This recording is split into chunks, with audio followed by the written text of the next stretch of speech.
A while back, I became convinced we're headed for a series of geopolitical, economic, and environmental shocks that will bring civilization to its knees. I figure there's two strategies for how to deal with it.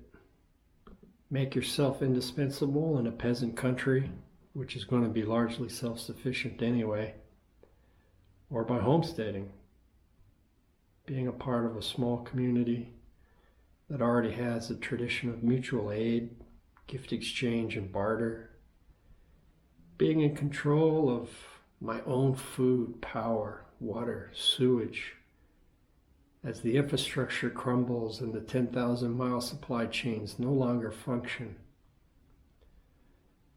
I was elated when my dad bought 70 acres in the boonies down a long dirt road between two small towns of a few thousand people each on the island of Hawaii.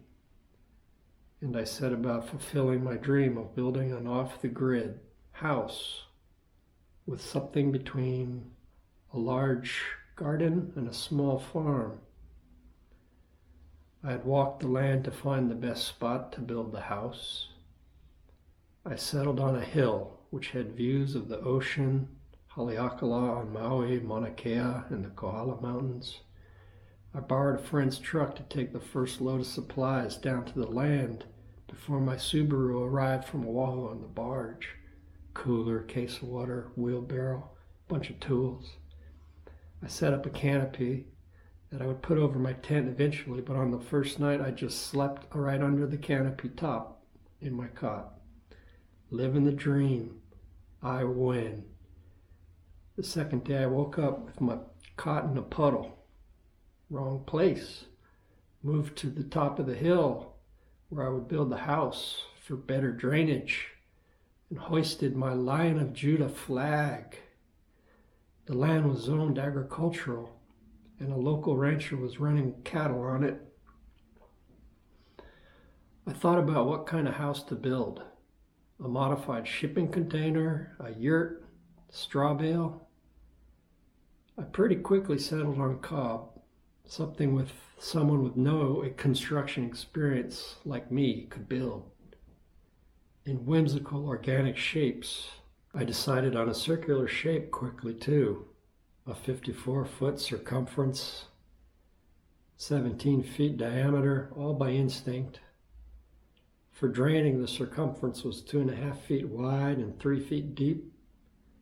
A trench I dug up all by hand with a pickaxe and shovel and sifted it through my homemade strainer held up with strawberry guava limbs to get fine dirt to later mix with sand and straw to make the cob mixture.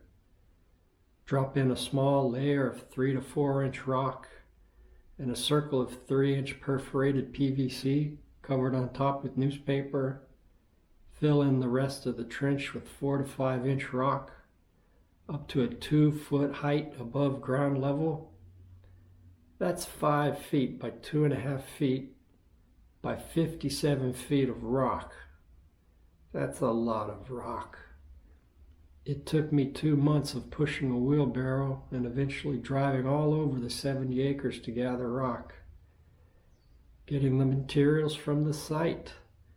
Less embodied energy. After the dry stack rock, I began molding the cob mixture over it.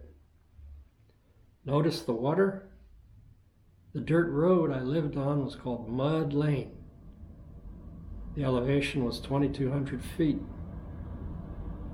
Oftentimes the land was at cloud level and it was really mystical, and a mysterious feeling was in the air as the clouds whirled and swirled about the forest. If you look at a Doppler radar of the island of Hawaii, even on clear days, there's usually a narrow ribbon of cloud at about 2,200 to 3,000 foot elevation feet along the 3 big mountains on the Big Island.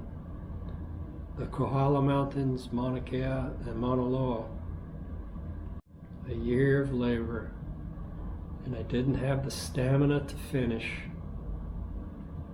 I kinda was hoping to come back and finish the roof later, but my dad wound up selling the land. probably because I complained about how rainy it was so much. I wonder if it was a hypothesis that failed, some action that I needed to go through, whether it succeeded or not, or just wasted time. And an entire year with nothing to show for it. But I still think the collapse is coming, and I still wonder how best to prepare.